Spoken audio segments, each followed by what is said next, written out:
नमस्कार दोस्तों, एक भारतीय महिला जिनका नाम निमिषा प्रिया है, जो कि यमन में नर्स है। यमन के अंदर अभी उनको मौत का फरमान सुना दिया गया है। 2020 में यमन की एक निचली अदालत ने उनको मौत की सजा सुनाई थी, मौत का फरमान सुनाया था। उसके बाद 2023 में निमिषा प्रिया ने यमन के सर्वोच्च न्यायालय में माफीनामा पेश किया या याचिका दायर की। 2023 में यमन के सर्वोच्च न्यायालय के द्वारा भी माफीनामे को या याचिका को बर्खास्त कर दिया गया और मौत की सजा को बरकरार रखा गया। और अभी 30 दिसंबर 2024 को यह मामला यमन के राष्ट्रपति के सामने पेश किया गया था। यमन के राष्ट्रपति का नाम है रशद अल अलीमी। रशद अल अलीमी ने भी माफीनामे को बर्खास्त कर दिया है और मौत की सजा की मोहर लगा दी है। 1 महीने के अंदर अंदर निमिषा प्रिया को कभी भी फांसी हो सकती है, या तो इनके सर में गोली मार दी जाएगी या इनकी पीठ पर गोली मार दी जाएगी शरिया कानून के मुताबिक। ये जो आपको सामने तस्वीर दिखाई दे रही है, यह है निमिषा प्रिया की, और यहां पर जो व्यक्ति आपको दिखाई दे रहे हैं, यह है वर्तमान में यमन के राष्ट्रपति रशद अल अलीमी।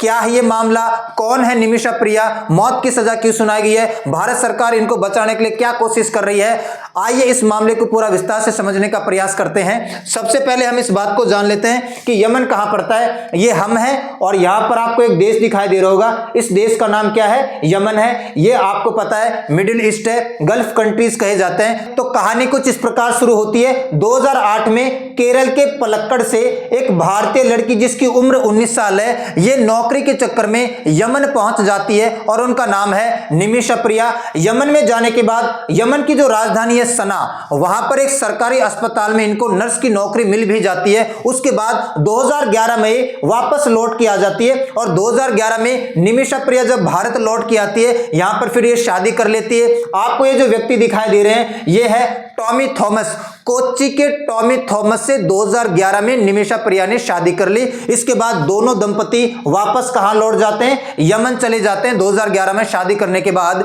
वहां पर निमिषा प्रिया तो ऑलरेडी नर्स की नौकरी कर रही है यमन की राजधानी सना के सरकारी अस्पताल में, और वहीं पर इलेक्ट्रिशियन के असिस्टेंट के रूप में टॉमी थॉमस को भी एक छोटा सा काम मिल जाता है। 2012 में दोनों ने एक बहुत ही प्यारी बच्ची को भी जन्म दिया, जिसका नाम रखा गया मिसाल। मिसाल को जन्म दिया गया, लेकिन परिवार बड़ा होता जा रहा था, वैसे वैसे गुजारा नहीं हो पा रहा था। उसके बाद में 2014 में टॉमी थॉमस वापस से भारत आ जाते हैं। अपनी बच्ची मिसाल को लेकर टॉमी थॉमस 2014 में वापस भारत आ जाते हैं और यहां पर ई रिक्शा चलाने लगते हैं। वहां पर निमिषा प्रिया अभी भी नौकरी कर रही है। निमिषा प्रिया की सैलरी काफी कम है, तो निमिषा प्रिया ने प्लान बनाया कि एक क्लिनिक खोल लिया जाए।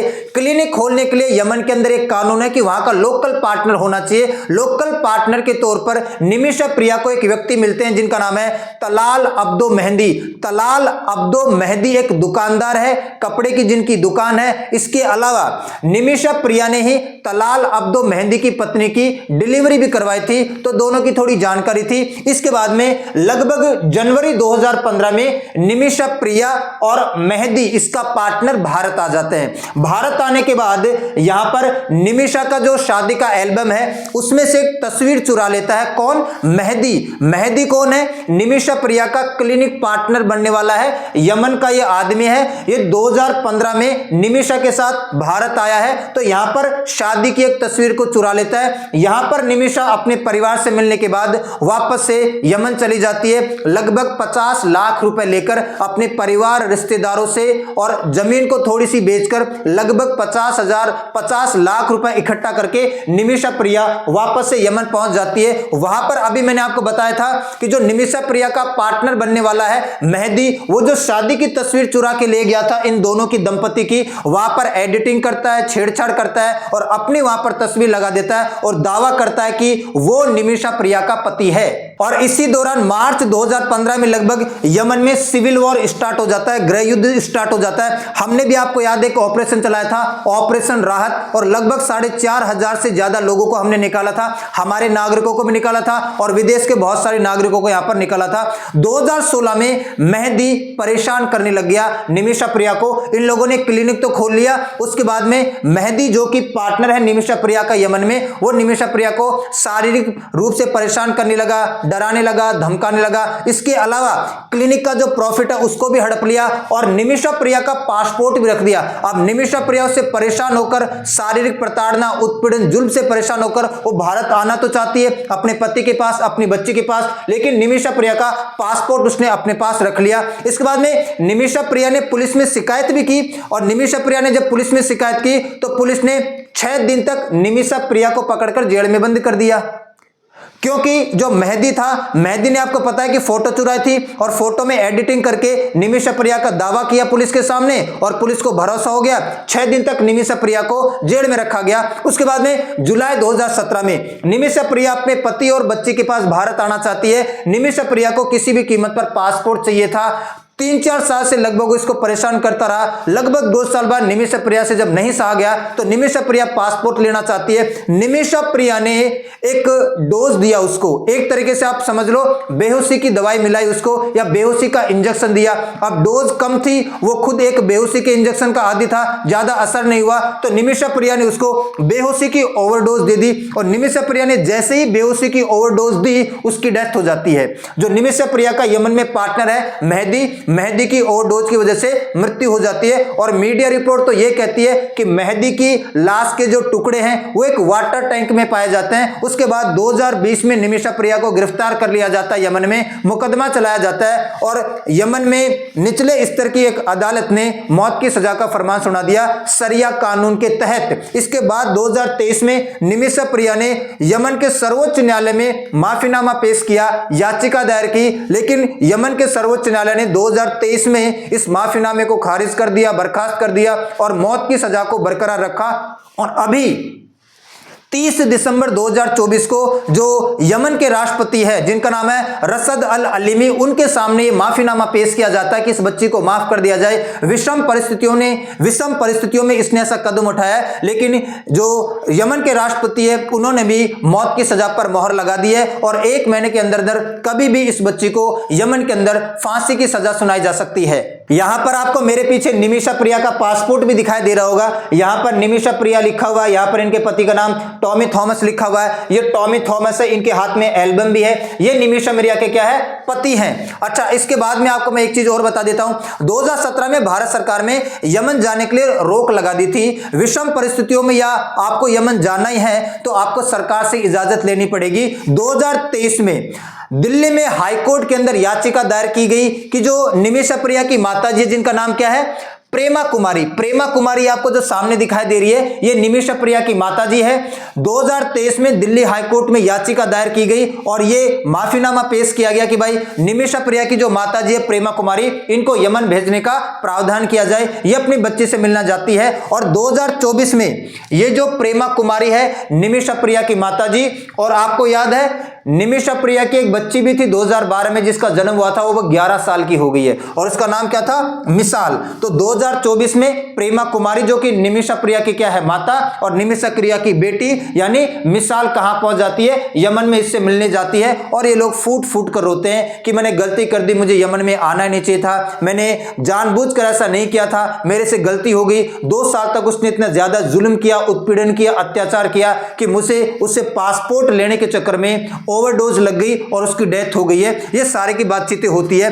अभी भी निमिषा प्रिया की जो माताजी है प्रेमा कुमारी, ये यमन में है। और अब एक ऑप्शन जो बचता है ना, वो ऑप्शन बचता है किसका, ब्लड मनी का। अब ये ब्लड मनी क्या होता है, ब्लड मनी का मतलब होता है कि जो आरोपी पक्ष होता है ना, और एक पीड़ित पक्ष होता है। पीड़ित पक्ष आरोपी पक्ष से क्या कर सकता है, कुछ पैसे ले सकता है, 1 करोड़ 2 करोड़ रुपए, और उसको माफ कर सकता है। तो निमिषा प्रिया की माताजी कन्विंस करने का प्रयास कर सकती है और वो कर रही है। किसको, मेहदी का जो परिवार है, मेहदी के परिवार को कन्विंस कर रही है कि आप हमारी बच्ची को माफ कर दो, आपका बच्चे के जो हरकतें थी वो बिल्कुल ठीक नहीं थी, हमारी बच्ची ने जानबूझ के ऐसा कुछ भी नहीं किया है। तो ब्लड मनी का मतलब होता है कि जो पीड़ित पक्ष होता है वो आरोपी पक्ष से कुछ पैसा ले लेता है और पैसा लेने के बाद उसको माफ कर देता है। ब्लड मनी एकमात्र ऑप्शन बचा है।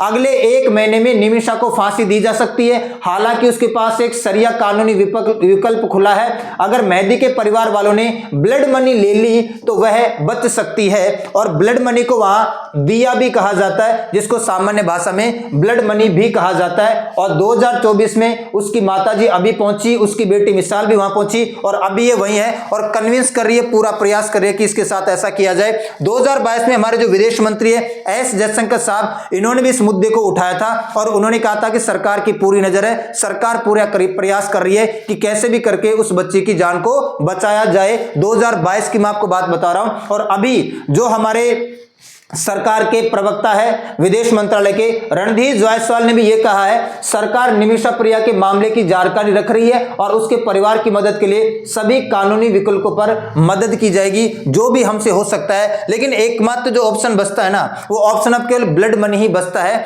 कि जो मेहदी के परिवार के लोग हैं वो मान जाएं, माफ कर दे निमिषा प्रिया को और उसके बदले कुछ पैसा ले ले। ये एकमात्र एक ऑप्शन बचा है, वरना 1 महीने के अंदर अंदर निमिषा प्रिया को फांसी होने वाली है। 1 महीने का वक्त बचा है कि 1 महीने के अंदर मेहदी का परिवार मान जाए तो ठीक है, वरना निमिषा प्रिया के सिर में या पीठ पे गोली मार दी जाएगी शरिया कानून के अनुसार। अच्छा, वास्तव में निमिषा का मेहदी को मारने का इरादा नहीं था और वह एक पीड़ित है। सच तो यह है उसने कदम उठाया विषम परिस्थितियों में, वो केवल और केवल अपना पासपोर्ट लेना चाहती थी, उसको थोड़ी सी बेहोशी की दवा पिलाकर, लेकिन मामला थोड़ा उल्टा पड़ गया। ठीक है, इसके बाद में अच्छा टॉमी थॉमस ने एक बात और बताई है हमें, हमने क्लिनिक में बहुत पैसा लगाया है इसलिए निमिषा वहां से नहीं आई। क्लिनिक जल्द ही अच्छा चलने लगा लेकिन निमिषा मेहदी की शिकायतें भी करने लगी। वो 50 लाख रुपए लेकर निमिषा गई थी वहां पर 2015 में, मेहदी के साथ मिलकर क्लिनिक डाल लिया था, क्लिनिक बहुत ही अच्छा चलने लगा था। लेकिन निमिषा उसी वक्त से शिकायत भी कर रही थी टॉमी से कि टॉमी मेरे पतिदेव, ये जो मेहदी नाम का आदमी मेरा पार्टनर है मुझे बड़ा परेशान करता है, मेरा पासपोर्ट रख लिया है और मुझे डराता है, धमकाता है, शारीरिक उत्पीड़न करता है मेरे साथ। लेकिन मुझे इस केस में जो सबसे दिल दहलाने वाली लाइन लगी ना, वो लाइन ये लगी है। निमिषा के पति टॉमी थॉमस हमें बता रहे हैं, निमिषा ने मुझसे कहा कि उसने यह सब मेरे और हमारे बच्चे के लिए किया है। वह आसान रास्ता अपना सकती थी और मेहदी के साथ रह सकती थी। वो चाहती तो वो आसान रास्ता अपनाकर मेहदी के साथ समझौता कर उसके साथ उसकी पत्नी बनकर वहां रह सकती थी, लेकिन वो अपने पति से और अपनी बच्ची मिसाल से प्यार करती थी, इसलिए उसको ऐसा करना पड़ा। लेकिन वो ऐसा नहीं करना चाहती थी, सच तो यह है। तो यमन की सरकार से मेरी दरख्वास्त है और मेहदी के जो घर वाले हैं उनसे मेरी दरख्वास्त है कि आपके बच्चे ने गलत काम किया, उसको ऐसा नहीं करना चाहिए था। अब आपको मनी लेकर इस बच्ची को छोड़ देना चाहिए। हम आपसे वादा करते हैं कि बच्ची कभी भी यमन में वापस नहीं जाएगी, अपने परिवार घर के साथ भारत में रह लेगी आराम से। ये ऐसा बिल्कुल भी नहीं करना चाहती थी। बाकी भगवान मालिक है, क्या होता है आगे देखते हैं। सरकार भी पूरा प्रयास कर रही है सरकार से बात करने का। और दूसरा जो उनकी माताजी प्रेमा कुमारी, वो भी ब्लड मनी के माध्यम से उनके परिवार को समझाने का प्रयास कर रही है। तो ये जो निमिषा प्रिया को मौत का फरमान सुनाया था, ये वहां के एक नागरिक मेहदी की हत्या के जुर्म में सुनाया था। तो आज के लिए इतना ही करते हैं, मिलते हैं नेक्स्ट क्लास में, तब तक के लिए सभी को धन्यवाद।